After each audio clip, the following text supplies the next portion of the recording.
Now for part 2 of our roundtable discussion with the Inaxxs groups Andre Mullen, Drew Bex, and Richard Dauphin.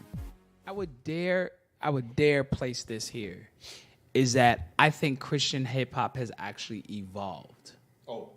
And Yes. the way that I'm seeing that evolution is that when in the heyday of cross movement fell into this position of knowing that they had like this dual purpose. It was like, okay, we're about evangelism. We are about evangelism, but we know that there are churches and there's people in churches that came from the world and need to now, they need to be fed. Right. Hence the reason why they create these discipleship programs and all this other stuff. But now let's fast forward. Now it's not so much about, hey, look, we got these people coming from, that are leaving. Now let's stop listening. They got saved. They're not listening to worldly, secular music. They're looking for an alternative. But the people that are doing Christian hip hop some of them are saying, hey, look, man, we're trying to go out to get those people versus being here like it was before, waiting for these guys to come and wanting to give them alternative. No, we're trying to go out to where you are already and bring you in. However, There is a however. I know what your however is. No, listen. Me and Jay, we did an event one time here in Atlanta, and there was different rappers were coming on, right? Mm-hmm. Here's the problem with we're trying to reach people out there. This dude gets up on stage and he said, "Yo, this song is for the streets." And I'm in the back and I'm like, "Yo, this dude is in church. Homie, you need to go to the streets if that's what you're trying to say." And see, but that's one problem with that argument that I feel is false. If you are saying that your music is to reach those that aren't in church, to reach the lost, what are you doing here? Because you want to start here in the church, and then you get a little shine. All of a sudden, your mission statement changes, and now you say, well, no, we want to reach out there. Yet, those 8 years, those 5 years, those 3 years, you never once were worried about. But you know what that is? That the reason why that is a lot of the times is because they don't know business. So guess what? That could be it. They'll never leave the church, because guess what?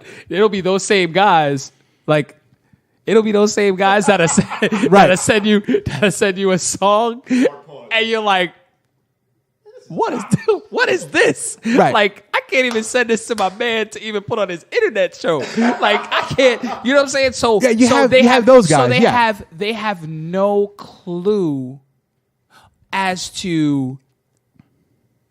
They have no clue as to what actually people are listening to, and I always believe this, that you can always tell with an artist, you can always tell when they got saved by the type of music that they do. It doesn't work with everybody, but sometimes you could tell because they get stuck in an era. Yeah, they get stuck in an era. I think it was like that back in the day because there was a definite stigma of, okay, you're a Christian now, you're not supposed to listen to secular music, and if you do, you have to hide it. You can't admit it. Right. Now we're in the era of yeah. It was back when you had the charts. Remember the charts? You gotta listen to it in the closet. So because of that, a lot of dudes in years ago, they always sounded dated because they sounded like whatever the last thing they listened to. If you like Biggie Smalls, listen to BBJ. Listen to BBJ. Right. Now Shout out everyone. to BBJ. That's a deep pull. You go on Twitter now. I follow a lot of Universal Concussion. My timeline is full of Christians on Twitter, but yet when the new Kanye album drops, the new Kendrick drops, it's all the Christians. Yep. You know what I mean? So now the shame is gone, Right. Or there is no shame. There's no shame. Or you have the Christian artist sort of like, yo, celebrating the anniversary of Biggie's death. Biggie all day. Biggie all day. There you go, right? I already apologize for that, because of Jay. that, Leave me alone. The good part of that is that the music is now, for the most part, on par as far as like the vibe and the sound. Mm-hmm. Yeah, that's the good side of it. The negative side is whatever you eat and whatever you expose yourself to. You know what I mean? If you overexpose yourself to that, because I do it. Like I'm like, oh man, I gotta stay current. So I'm listening to the newest stuff. I'm whatever. Right. That's why a lot of Christian rappers now are trying to sound like Drake, and I'm not even listening to that. I'm not putting them on anything. Not because I don't like Drake, but it's like be authentic. Yeah. Right? Be creative. Yeah. So all right. So I want to circle back to something Jay said when he talked about why can't the church, it seems like, support these CHH rappers, right? That sounds kind of redundant, right? Why can't the church seem to support these guys if they say, one, if they're like, hey, I want to do rap, or two, if they're like, hey man, I want to like reach people, and they're like, well, we're not supporting you. I want to throw an idea out and see what you guys think. I think the biggest problem that we have, and I'm going to be very specific about Christian rappers, is that Christian rappers think that they're an island in their faith. They don't participate in a body. Agreed. They don't get discipled. So how are you gonna, right? Was it like the disciples spent 3 years with Jesus so that they could go out and preach that good news? Yet these guys are talking about, hey, I want to go reach these secular cats, but yet you never see them in church. They're not a part of their church. So then when they say, well, now I'm going to do this, the church is like, we don't even know who you are. Why do you want us to support you? I don't know you. And also too, I'm sorry. That's okay, go ahead. Also too, that's why I paused. Oftentimes as artists, and I've gotten this from a pastor that was of the movement, very involved in the movement. He said, on the real, I stopped inviting Christian hip hoppers for the main reasons, because like on the real, you guys can't identify with my kids. My kids, I mean, you guys are talking about the streets. Johnny ain't from the streets. Right. Johnny ain't in the streets. I'm teaching Johnny how to live, and your music does not teach Johnny how to live. Right. So why would I invite you in my church where you're completely disconnected from what I'm trying to do here? Right. Are you guys even disciples? Who are you trying to reach? Why would I bother inviting you here? Right. And you can't even trust if they're authentic. Because in the music right now, the lines are very blurred to the point where you can put one song with something on a regular radio station that's not Christian, and you wouldn't know the difference. The only difference is it's clean. Right. So if that's the case, then why would I have you come in and pour nothing into my people? I need to pour, and you see the Christian hip hoppers that are getting booked are those, for the most part, that are giving them something, giving them some substance that they can support, right, as they did in the past, where they were sent out as missionaries in order to pour into the youth. Right. So that's the one half, which is why the church might not want to book or might not want to mess with the rappers. But as far as why some of the rappers feel like they don't need the church, I would say that a lot of it has to do with church hurt, meaning that they at some point the church either rejected them or did something, whatever.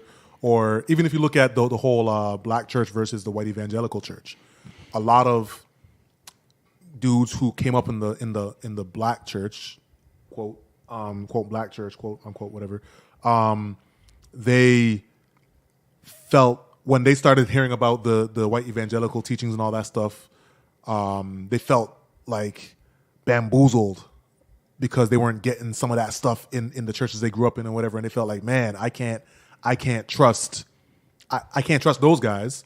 Right. I'm gonna go on this side. Then when stuff started happening and he started saying, I can't trust these guys either, they're like, man, you know what? I don't need the church. I can like, I know I'm from the streets. I know what people like me need. I know what's up. I don't need some people who I can't trust to tell me what to do. Right. Well, I think all right, but so this is where I'm just not a nice guy. I think part of that is you just need to put your big boy pants on, and you need to realize that, you know what, you want them to be perfect, yet you don't give them the grace that you want them to give you when you're being a knucklehead, when you're being a dum dum. Right. So part of that is, you know what, put your big boy pants on or your big girl pants, depending on your gender, and deal with it. Who hasn't been hurt by the church? I've been in 2 churches that tried to kick my father out when he was a pastor. One of them succeeded, the other one didn't, and there was a lot of hurt. My sister internalized all that. She quit going to church. Me, I saw the bigger picture. These people are butt heads. So I'm not, but I didn't go, well, you know what? They're all like that. I actually got kicked out of the church that I grew up in. Yeah, he got kicked out of the church he grew up in, and now he won't step foot in any church. No, I'm just kidding. Good job, sir. Yeah, way to go. But so that's my answer when people tell me, oh, I was hurt. I was like, I understand. I've been hurt. But see, but you know what? What's God got to do with that? Exactly. What's that got to And do you with know God? what's very dangerous is, first off, hurt people. So Right. what ultimately ends up happening is these are the same artists that will say or will try to paint this picture that, you know, that they are real believers, and they are believers, but their lives don't reflect what they believe. Correct. And no fruit, Which goes and back then, right and to the then, point. and then discipleship, let's no go accountability. into this, right? A lot of those artists that do experience that church hurt is because they're, in some cases, there's just they come against some strong leadership that asks those questions of, well, where do you go to church? Who is your pastor? Are you involved in ministry at your church? That reminds me of when we went up to New York and we interviewed Bert, right? And he was like, yo, a lot of these artists would come up and want to perform for Rap Fest. And I was like, all right, well, point me to your pastor. Let me know who your pastor is. Have and him let send a letter. let me talk to your pastor, have him send a letter, have him call me, you know, or let's see you, let's do life. Let's see how your discipleship is. And if they couldn't do any of that, they would never perform on Rap Fest. And see, and you know, believe you me, I've dealt maybe about 10 years ago, I had an independent label, and I had artists. You know, we were signing artists, and that was one of our stipulations. We had it was 3 things. I asked for a mission statement, a vision statement, and a letter from your pastor. 90% of the artists that I even looked at could not give me a letter from their pastor. Right. And literally told me to my face, well, God called me to this. Yeah, well, God calls me every morning, fam. But listen, at the end of the day, it's not about. See, that's what it's about. It's about accountability. It's not necessarily about whether or not I believe or disbelieve that God called you to, and that's not even about me looking at it from a ministry perspective. It's not that. It's like, yo, when you go apply for a job, one of the things you got to give them is references. Why do you give them references? Man, we just want to know that you're legit. You know what I'm saying? Like, you just ain't going to come. We aren't going to hire you, and 2 weeks later, you're going to shoot up the place. We just want to know that at the end of the day, you didn't get fired from your job because you embezzled money. You didn't get fired from your job because you didn't show up. Because you didn't show up. You didn't get fired from your job for sexual harassment, assault. We just want to know those things. So at the very least, I find it to be I actually find it to be funny and sad at the same time that there's artists who and shout out to Pastor Tommy at Flavor Fest, because he also has that stipulation. If you're an artist and you want to perform at Flavor Fest, you need a letter from your pastor. And I had an artist that I was working with, which shall remain nameless, who could not produce a letter from their pastor, and asked me to ask my pastor if he would write a letter for them. You don't even come to my church. Wow. So and I've already apologized for that too. At the very least, that's why I say is that we and here's a foundational thing. We have to be very mindful that that like artists that are within the genre of Christian hip hop, or I'll just say artists that are Christian and that deal in rap music, hip hop music, that you don't take on the spirit of hip hop. And the spirit of hip hop is rebellion. Right. That is a spirit of hip hop. So you are in no position to tell your pastor, yo, you're not going to support me. Yo, I'm going to do it myself. Okay, everything that you're going to do, my friend, is going to crash and burn because God ain't in it. I don't care what you tell me. I don't care how you paint the picture. I don't care how nice you are. I don't care. Don't care how many Bible verses you put in your song. Exactly. If you have a serious issue with authority like that, even church hurt. And I know plenty of people that have dealt with church. Even if that's your issue, the Father says we are to cast all our cares unto Him. Take it to the Lord in prayer. Father, help me to see where maybe I'm wrong. Help me to see where that is maturity. That is what takes us from being babes in Christ to sons, where we can really truly assess and allow the Holy Spirit to reveal the truth to us so that we can see, wait a minute, I was wrong there. You know what? And Drew will tell you, we have these conversations about self-awareness all the time. Right now, I think I'm in a place that I'm not. And I need to allow the Holy Spirit to lead me into the truth of, hey, bro, you're not where you think you are. You can be there, but in your current state, you're not there. Because where you think you are, you're steeped in pride, you're steeped in selfishness, you're steeped in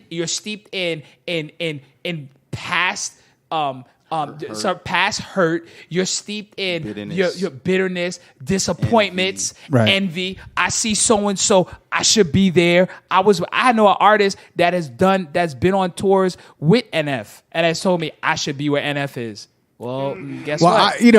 I've heard. I mean, you're not there. Well, so what does that say? It's like when you hear artists, because there's some Christian award, and they're like, well, how come I didn't get a Pioneer Award? I've been in the game all these years. Listen, man, I just got 2018 freshman for Rapzilla, and I can't lie. There was years where I was like, man, I didn't get it this year. I didn't get it that year. But when I think back, I'm like, I didn't deserve it. You know what I mean? Like I have to just be real about where I was. Right. Well, it's not about saying that it's bad to get, like, oh man, that's cool. Yeah. Right. But if like he was like that anger, right, that bitterness about it, like, well, the need for validation. That need for validation. So really, and that's the thing too. When things started happening for rappers me, are so needy. It was when I. Sorry, did I cut you off? That's okay. I'm gonna let you finish. And delete. Nah, but when certain doors started opening and things started happening, it was when I finally surrendered to God and said, you know what, Lord, I'm not going to chase those things. I'm just going to be obedient in whatever step is the next step that you told me to take. I'm going to be obedient in taking that step. What comes after that, that's you. You know what I mean? And that's definitely helped a lot because since I've taken that approach, God has been, he's been doing all kinds of things. So. Right. And on the artist side, and I'm speaking from a place where, as a youth pastor, reverend at my church, and also an artist, one thing that I realized too is that the fact that a lot of artists, and even while putting different events together, I always realize, I don't know how it is out here, but at the end of the event, the artists and the group and the collective that came to see the artists, right? They never leave. They never leave, and they stay there, and you got to force these people out. And then it came to the point where I started realizing, you know why? Because oftentimes the people that are in this building, this is probably the only time they are able to connect with and relate and have fellowship with people who they can identify with. Because in their church, they are probably an island. They feel the need where they have to conform to their church. They can't be themselves. They have to fit this mold or be in a place with people that they really can't identify with. So they can't really get what they need in as far as like the area of fellowship. And a lot of artists, they don't feel accepted in their church. They Right. don't feel accepted even amongst their peers, because they look at their peers as competition, because nobody's really opening their arms. Oh, Hey, no. There's let no me go ahead and- competition in CHH. I know it's a foreign thing. Only in New York. You know what I'm saying? Let's talk about some New York stuff. You know, but in all actuality, where is that group or collective that's building up these younger artists? Well, the thing, you know what I mean? Right? So you say that, right? And all right. So I mean, our audience knows that I started Legacy Management a couple of months ago, right? And every artist that is in Legacy Management, right? They know that number one, be present and active in your church. Right? Because I know them all on a personal level. It's not just, oh yeah, this guy has talent. Let me manage him. Let me help him out. Let me work with him. No. Be present and active in your church. And then also me as the pastor, or as the older guy or whatever, the big brother, I also I let him know, dude, I'm here to talk. I'm here to pray with. I'm here to pray for. You know, I'm not just going to help you on the business side of your career or this walk that you're taking with music, but I'm also going to be focused on your soul care, right? I take that upon myself. And a lot of people, a lot of artists in Christian music don't have Christian management, don't have Christian people helping them with their business or with the booking. And it's all about the money, right? It's all about the money. But there's one particular artist, no names, that when I had this conversation with him, like my first question was, all right, so what church are you going to? How active are you in your church? Right? Because I am not going to do anything for you unless you are present and active and accountable in a church. And like he was like, you know what, Jay, I'm not gonna lie to you. It's like just like a couple of months ago, I saw that I wasn't. Right, I wasn't like accountable or actively going to a church, and I made the decision. Right, I made the decision. I need to start, because he visited. I need to start being accountable, get involved in my church, get involved with the pastors. Let them know who I am, and what I do, and have someone there. It's like, all right. So now ask me all the questions you want to ask, and let's talk business. That's real. Right, let's talk business. But even now, I was like, I'm more than I'm here to help you with your money and all that, right? Because let's be real. As managers, they don't get paid, we don't get paid. Right. But what's more important to me is your soul care, right? Because I got a great job, right now, secularly, outside of the church and outside of management, I've got a great job, right? But I still put myself accountable, right? As this kid's I call them all my kids, as their elder, let's say, right? To be able to stand before God and say, hey, I poured in, I kept him right. I prayed over him. I made sure that that he knew when he messed up and he did wrong. You know what I'm saying? So there's a lot of that, and I'm sure, and I can say this with assurance that Dre does the same, and he's the same way, because we have these conversations. Yeah, we have Facts. That's real. I think you know what, I really there's something that is, I really feel should be said as far as the power of the genre of Christian hip hop, because oftentimes, this conversation may come off as kind of very brash and kind of bashing it, but I really believe that Christian hip hop, or artists that are Christians, which is a term I really have no problem with. Right. I rather use that term, because to me that has more substance than throwing Christian in front of a title. I think you can title anything. You can name anything. We all know believers who struggle with addictions and struggle with, insecurities and depression and stuff like that. But nonetheless, they still are believers. They are. It doesn't change. I think that what is very important to really important for us to recognize is that Christian hip hop, gospel rap, holy hip hop,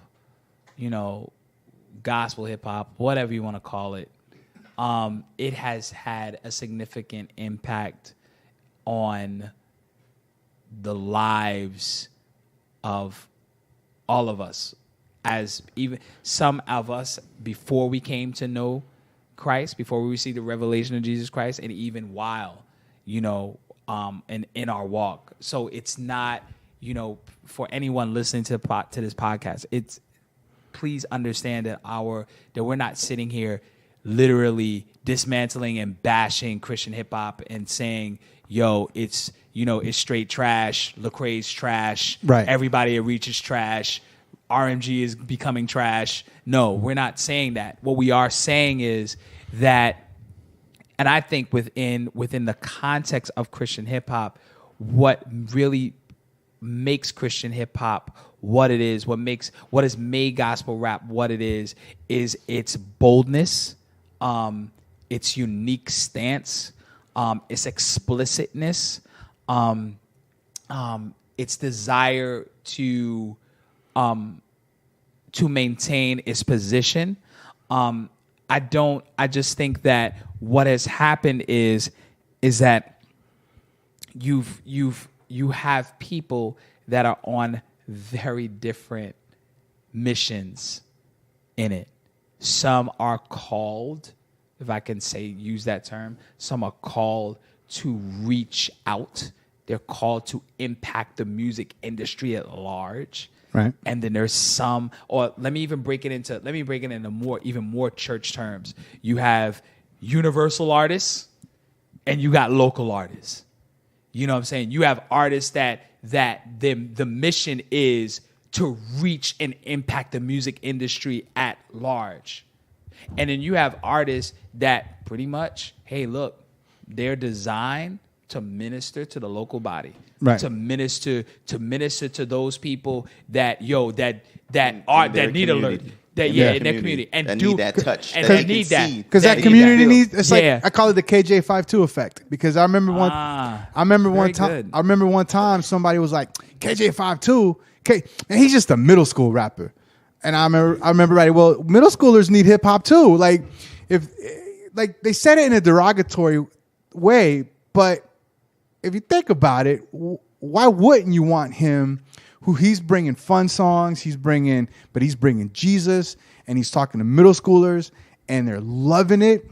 Like that's so there's something wrong. No, listen, he's got an audience that he's been reaching for years now, right? Because he's been doing it forever, and that's okay because he knows where and and he knows where he's at, and he knows who he's reaching.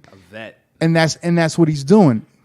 And that's a great thing. And it's needed. Middle schoolers need Jesus. Everybody the thing is everybody has their lane because not everybody's in the streets. Right. Not everybody's in the streets. Right. What about that kid that's in Christian college? And not everybody and not everybody's from the streets. Yeah. Right? Because we have to recognize that listeners of Christian hip hop that came out of the hood, came out of the projects, came out of the streets are not going to listen to the same music or relate in the same way that suburban kids that grew up in the church that have like different problems, right? Like I'm a project kid, right? I'm straight from New York projects, whatever, right? And I'm straight from the burbs, baby. My issues, we got our problems too. Yeah, exactly. We got our problems too. I'm not saying that, like you don't know how hard it is out here in these cul-de-sacs, right?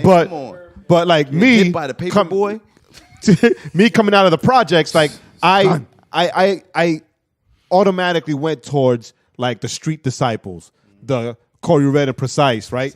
Where suburb kids will listen to like an NF. You know what I mean?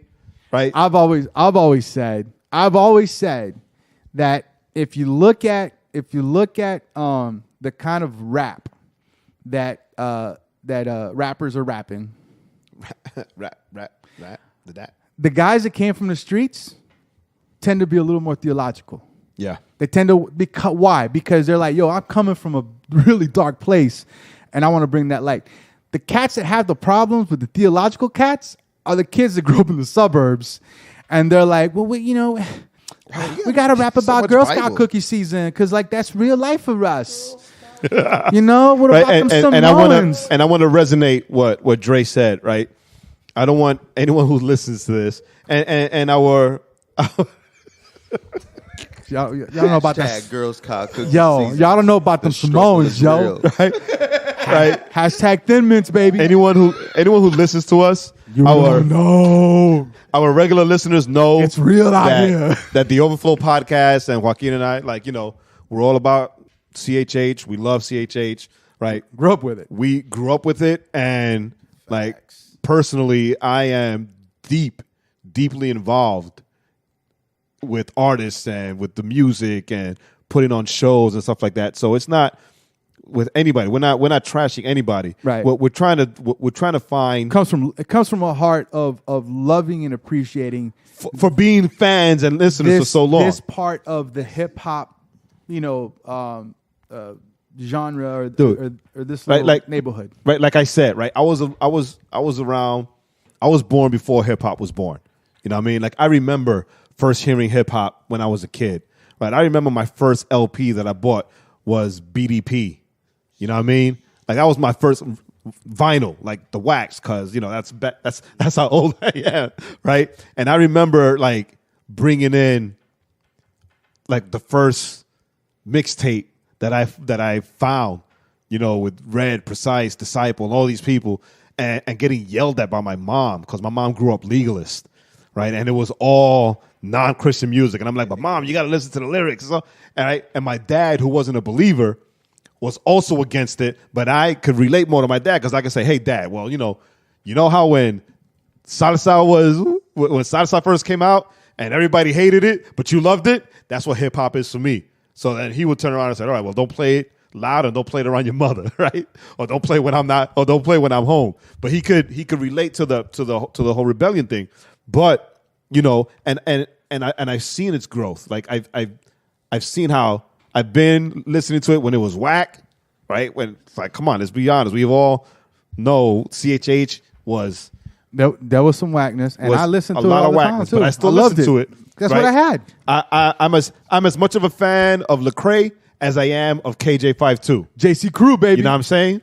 I'm as much of a fan of Humble Beast as I am of the Tunnel Rats. JC and the Boys, baby. Even though propaganda was involved. You know what I mean? But now, at least now, CHH, right? Quality-wise and music-wise and trending-wise, yo, you guys are lucky. You guys are lucky now because it's so much better than it was.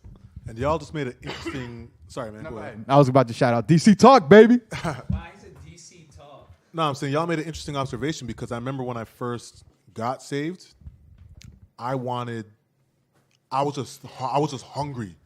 Yo, you can't hate on DC Talk Toby Mac's The Godfather. True. I was just hungry for anything, man. Like I knew the music. Like I would play that music, and I'd be like, man, I know this isn't up to the quality. You know what I mean? But I was just like, you know what though, this is what I'm gonna listen to because it's got the truth in it. Dude, forget about it. When I discovered Christian reggae, my life was changed forever. Forever. Yeah, bro. Like that, and that's what I'm saying is that I think that like that stuff is needed for us, man. Like, if we could understand that there is music that we need. Right. You know what I'm saying? I would, and I think that's where we put too much pressure on artists because look, man, if you want to do quote unquote Christian hip hop and your whole thing and you believe that, you know what, I'm gonna do rap music that's gonna just really edify the body, then go ahead, man, do that. I'm not mad. I'm not mad at you. You know what I'm saying? I'm not mad at you. Needed. And if you feel like, yo, I need to do this music that I really believe needs to impact the culture at large, you know what I'm saying? And still, see, here's the thing. The problem is that we lack identity. So we feel like if I'm gonna do music that's gonna impact them, I gotta sound like them. I gotta act And I gotta and look act like them. and be like them. No, you gotta be like Paul, who said, "I'm all things to all men, that I may win some." He didn't say, "Oh, I gotta be like them." He never said that. He never said that. Paul or Jesus did not camouflage themselves with the world around them to reach the world around them. Yeah, you don't it's this analogy I give people all the time. Look, man, if you was laying in the hospital and you had a really debilitating sickness, the last person that you want to come and see you is another person with a debilitating sickness to say, "Yo, I feel your pain, bro. I'm sick too. I'm dying too." Bro, don't worry about get out of here. Get out of here. Things will turn around for the both of us. You know what I'm saying? Get out of here. Get out of here. You're the last person I really want to have a conversation with. I don't need, for that, you better bring a bottle of something strong so that we both can drown our sorrows. But you want to be with someone who is going to encourage you, who is a display of, yo, man, I was sick. Yo, man, but you know what? I'm better. I'm getting better, or I am better, or better yet, I'm totally healed. I've been there. So this is what I did. This is where my belief was. This is where my faith was. This is what I spoke over my life. This is how you make it out. So, yo, do we need those songs? Yeah, we need those songs. We need those persons that make songs that, yo, at the end of the day, we can bump in our ride and people be like, yo, that sounds different. That's why we need the pastors that are in the house, and we need the evangelists that are out in the streets. There you go. You know what I mean? Yep. That's why we need them. That's a good analogy, because you can't, at the end of the day, listen, of course there's days that I don't want to listen to mainstream music. I'm at work, and listen, man, first and foremost, I'm not listening to Christian hip hop all day. Yeah. And I'm not listening to worship all day. Right. You know what I'm saying? What? And to be honest with you, Sacrilege. I'm not really listening to mainstream music all day either. So I'm like, but I do have this tendency to say, you know what? I want to hear something, but I don't want to hear all of that. Like, I don't want to hear. I want to hear "I Love You, Baby." That's when I go to the classic salsa station. Yeah. I don't want to really hear like "I love you, baby." Yo, I'm sad. Yo, I don't want to hear that. Nor do I want to hear "Yo, Christ died for me." I don't want to hear that either. No one wants to hear that. You know what I'm saying? So there has to be something, and there has to be music that's made that literally allows us to say, yo, I can enjoy my life as a Christian, and this is an aspect of my enjoyment as in my life as a Christian. I can listen to this music and not feel like, dang, man, I think I want to have a drink, or dang, man, let me go hit up that girl on Facebook that I was looking at, like just scrolling through my timeline. Let me slide into this chick's DMs. You know what I'm saying? Right, You do want to be able to enjoy our lives, Christian life. You know what I'm saying? Yeah. So do you know, man, I'm a married man. Do I necessarily need to hear Christian love songs? No, I don't. That's lame. That sounds corny to me. Don't give me a Christian love song and then I hear, yo, well, you know, this is how I love the Lord. Like I love my. I don't want to hear stuff. What Christian like love that. songs have you been listening to? But I'm saying, but see, Don't. but Thing called there's a song, the lady, the lover, and her Lord. yo, TD Jakes. That TD Jakes. And then Fred Hammond. And then Fred Hammond put out that album for grown Christian married folk. Yeah, you know what I'm right? saying? That was amazing, but it was torn down by the kingdom. Yeah, exactly. And the Katinas did a love album too. It was, Yeah. and that's what I'm saying is that at some point, I think the only way that we can get those expressions like that among artists in general, and even among those that are in the genre of Christian hip hop, the only way we can get those expressions is if we take the restraint off of them and the pressure of, yo, man, how come I don't hear Jesus in your raps, bro? You need to put Jesus. You need to put Jesus in your raps. Because it's like that, right? You need to do this. Because let's be real, right? Let's be scriptural about this, right? When Jesus spoke and he taught with parables, right? There weren't a lot of, I guess, like redemptive like words or symbolism in them, right? Right. Old Testament, right? Right. You had to, you still had to hear the message within the sermon, within the message, right? So a lot of, like, someone once told me, well, you know, a lot of people don't like Christian hip hop because they can't relate, right? And I'm like, well, you know, that's, if you're not a believer in Jesus, then yes, you're not going to relate to anything that bangs Jesus all the time, right? But I've got a friend, you remember Fu, down in Tampa, right? Who, like, we were in high school together. Every crime that I committed in high school was with Fufu as my side. We were like, we were partners in crime, right? And he asked me, he texted me, I need you to send me Christian hip hop, but that bangs, right?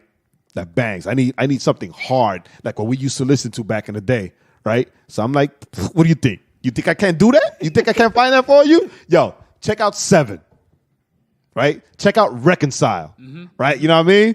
And then he didn't even text me back. He called me. It's like, yo, are you sure this is Christian? I was like, yes, I'm sure that's Christian, and I'm sure they're Christian, and let me know when you want to come up to Atlanta and go see them. Like, I got you. You know what I mean? And that's what that is for. That's what that is for. Not everybody is going to be Jesus all the time, right? But you can still hear it in their music. If you as a believer can't hear Jesus in a song that doesn't blatantly express the name of Jesus, then there is something wrong with your faith. There's something wrong with your belief, something wrong with your heart and your ears. Listen, not the artist. Never would have made it by Marvin Sapp. Toma! Never mentioned Jesus, and you can't tell me God ain't in all that song and that you can't relate to what was being said. But here's the thing. Here's the thing. And I think it's just, and to me, this is the underlying most important thing, right? Here's the thing. Marvin Sapp was in the church. He was involved in the church. He was fed by the church. He was sent out by the church. Now, like what you were saying earlier, well, we got to take the pressure off. Well, you know why the pressure's on? Because I don't know you in the church. Right? So that's real. We will take gas money. So I'm trying to buy a jet. So I'm trying to buy gas for that jet. So the thing. So to me, at the end of the day, everything comes down to, Mr. Artist, where are you in the church? Because you can't expect a pastor. See, I've been in a lot of small churches. I've been in churches with, the little old blue-haired ladies, right? Where it was the majority of the people were old. And then there was me. And there was a few young kids. And I got them to agree, telling me to bring some hip hop. I got them to agree to let me open up the gym so the kids from the neighborhood could come play, where I had to break up fights a couple of times, and these little old ladies would come and cook, and they would go, oh my gosh, you got to close it down because it was almost a fight. But why was I able to do that? Because I was there, because they knew who I was. So because they knew who I was, they were open to outside the box. The problem is, Christian rappers, Christian singers, however you want to kind of label that, people that say they're called or whatever, everybody wants the church to support them, but then they don't want to support the church. They want the church to support them, but they don't want to invest in the church, yet they still want the church to invest in them. or you want the church to support you, but meanwhile, all you do is bash the church. But are you? Yeah, right. No, that's true. You're up there, you know. But you want to be? Can I perform at your church though? Right. So I think that in kind of a long view, I think that, you know, like Bert, when, you know, I mean, that was Shout out to Bert Boca. that was a listen, when he told us about how he went about getting artists to perform at Rap Fest, me and Jay, we looked at each other and our jaws dropped because we didn't know that. And then it was like, yo, that makes sense. Right? That makes sense. Because we even talked about, like, look, if we ever bring anybody, we're gonna make them fill out fill out an application. You know, because Bert told us something. He said they're not only here representing themselves, they're representing Rap Fest. And if these guys get off the stage and they start hitting on some little 13-year-old girl, and everybody in the neighborhood see, man, these guys are hitting on this 13-year-old girl, they leave, but I'm still here. And so now when I go to talk to these folks, they're like, we don't need to listen to you. You're the one that's bringing these dudes hitting on our 13-year-old girls. So why would I, if I'm a pastor, why would I support what you're doing? I don't know you. And then I do hear some of the things you're saying. I can't be a part of that. See, and you know what? In your quote unquote realness. But guess what? Things change. You could probably say the same thing, but if you've built that relationship, because it always comes back to that, right? It always comes back to discipleship. It comes back to relationship in the church. It comes back to fellowship in the church. It always has to come back to that. Mm-hmm. Because we were not created to be alone. We were not created to be sent out alone. Jesus sent them 2 by 2. He didn't send them 1 by 1. Right. Paul never went off by himself. He always had somebody with him. And you know what? I think it's very important. Again, here's a balance piece to this, right?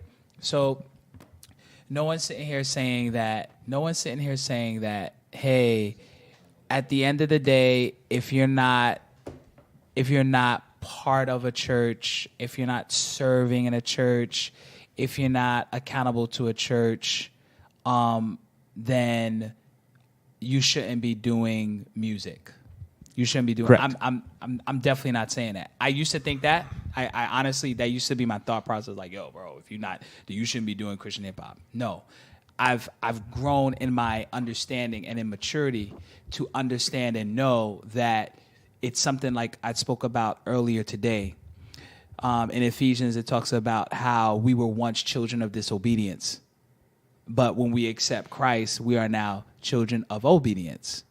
So, little sidebar, you don't have to be a child of disobedience. When you accept Christ, you become a child of obedience.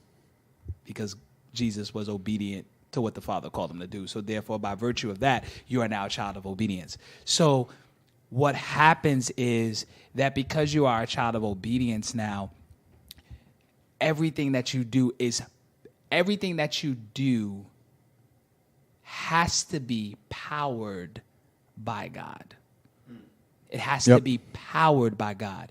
So, Bible says that he's given us pastors after his own heart. Why is he giving us pastors after our own heart?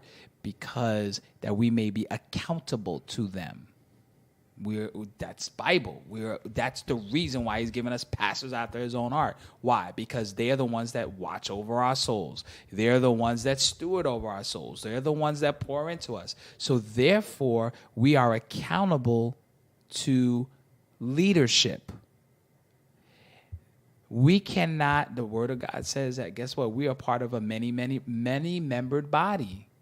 So we are members in the body of Christ. So guess what? An eye can't be an eye all itself. An arm can't be an arm all itself. So it is essential that we join with a local body in order to fully express the power of God. So for any artists that are listening that are artists and are not part of a local body and not partaking in serving in that local body, then guess what? You will never be, you will have, I don't want to say you'll never be able to, you will have a very difficult time understanding that what you've been called to do or what God has emblazoned you to do, your passion for music, it's not going to bear any fruit, because at the end of the day, God is not powering it. So it's not about, oh, Dre, you saying I gotta be in a church and I gotta serve? I don't want to serve. Okay, well then now guess what? If you don't want to serve, you don't have to serve, but you are going to be missing out on a very critical element of your ability to create, because you don't create on your own.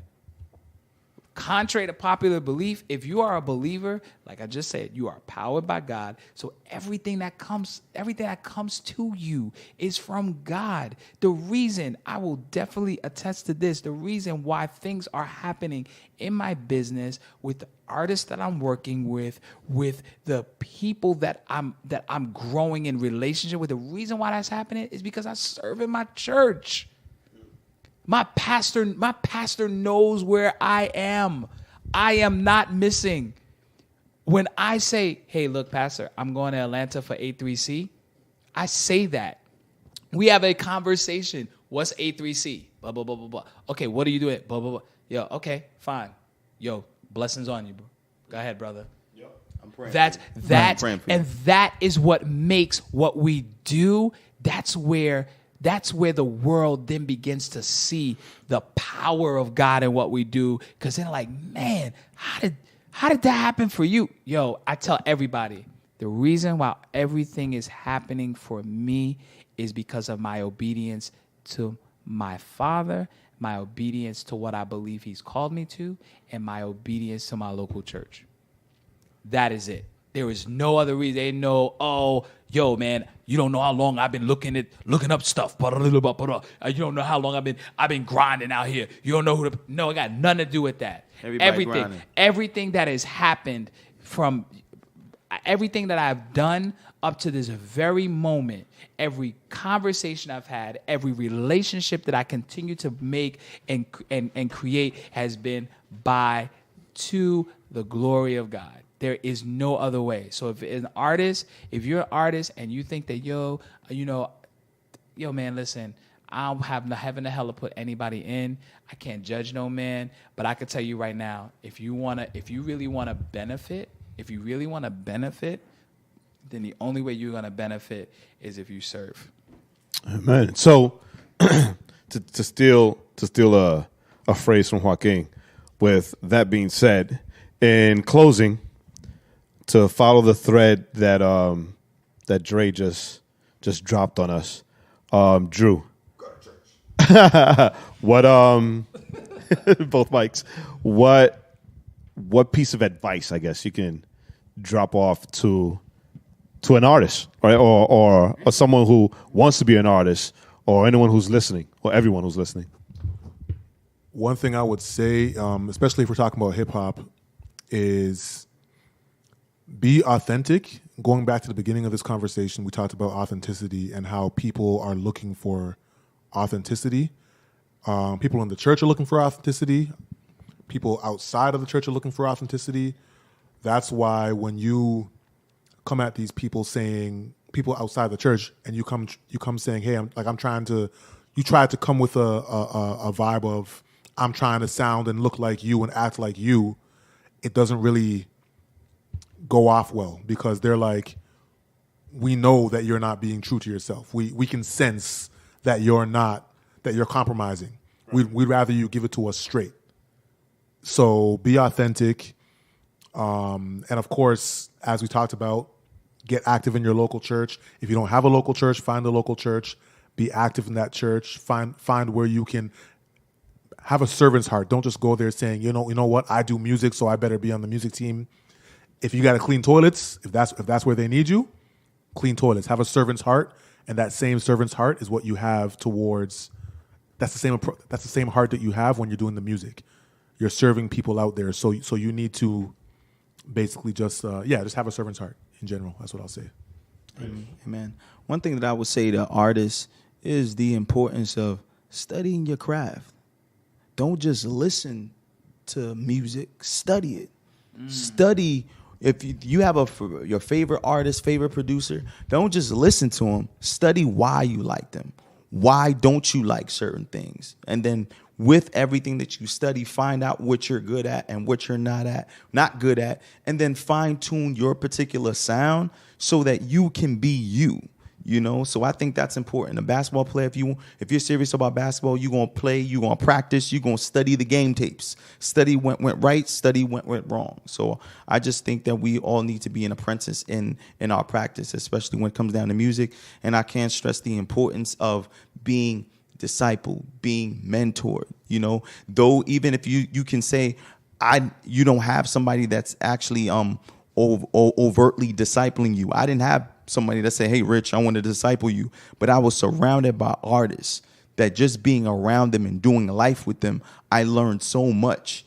And now the life that I live is a byproduct of observing those conversations and seeing those people live their lives and watching them do ministry, you know, off the mic, off the stage. So I say that I challenge, you know, artists to be intentional, to seek to, if there's somebody that you look and you admire, seek out and be like, hey, man, can I help you out? I just want to be around. Can I be connected? Can I go in your circle? Because that's what made me hanging around dudes like Lavoisier, hanging around dudes like Richie Righteous, hanging around Corey Red and Precise, being around in those circles, Jazz, Magellan, you know, ADF, being around them and doing life with them left such a residual impact on my life. And now I feel the importance of now discipling the artists that are coming up now. Speaking life into the Aaron Coles, speaking life into the Sagas, speaking life into the new generation coming up, because if they don't get it, who will? So I think we all got to bridge the gap. Jay, do you have any advice for anybody? Good. No, I just want to say that Friday show. Yes. Friday show. You can find information on it. I'm gonna drop a hot 12 on the Overflow Podcast Instagram page. Everyone that's here will be. I'm saying about Friday's show, and this isn't. This is for next week. No one's gonna. This will be for after the show. Anyway, so hey, we're happy you came to the show. We're happy to see you. You missed my 12 bars that I mean almost destroyed the place. Right, I was gonna drop 16, but the place was gonna catch on fire, so I just did 12 to get everybody warm. He was gonna drop 16, but he got lazy with his writing. I just mumbled the last bit. And those are your best lines. Those are my anyway, best lines. Thank you guys for being a part of this and letting us pick your brains and expose your hearts. Thanks for this conversation. Really appreciate it. And I think, you know, I'll say, well, it's like this. It feels like the takeaway of this. If anyone that's listening, artist, non-artist, whatever, here's the takeaway: #get to church, be part of church. You know, this is a really long hashtag. It's a really long hashtag. #get your butt to church. Actually, #be authentic. Be authentic, right? With your butt in church. And also, everything ends with your butt in church. And also #, you know, y'all need Jesus. Honor your fan base. Honor your fan base. You know what I mean? Honor your fan base. Take your fan base with you the entire ride. Yeah. So, great conversation. Hopefully, for all that here, listen, pass this along. This is the longest podcast we've done. Yeah, Lauren Daigle, if you listen to this, I love you. This was no hate on you. You're awesome. You were the one that sparked the conversation. Thank you for sparking this conversation. And I am single. So and looking. So anyway, I got so many jokes. I got to stop. So thank you. Thanks, guys, for being here with us. For those listening, as always, theoverflowpodcast.com. That's where you can go and you'll find all the links. You'll be able to subscribe to the podcast to listen to us. Not talk as long. Just me and Jay, which is even worse. But thanks. And until the next time, I'm Joaquin. I'm still Jay. And these guys are from New York and Toronto. We already know who they are. You can follow them also on social media. On social media, and we'll have all their tags. Posted. We'll have all that stuff posted. All right. Thanks, guys, and until next week. Thanks for joining us on this week's 2-part special edition Roundtable episode. We are so glad that you hung with us and hopefully you gained some insight, maybe some inspiration, maybe something to think about on this week's episode. As always, all the information, all the links, everything can be found at theoverflowpodcast.com. So we hope you enjoyed it. We hope that you to see you next week. As always, I'm Joaquin. I just want to say we love you guys, and we will see you next week. Peace.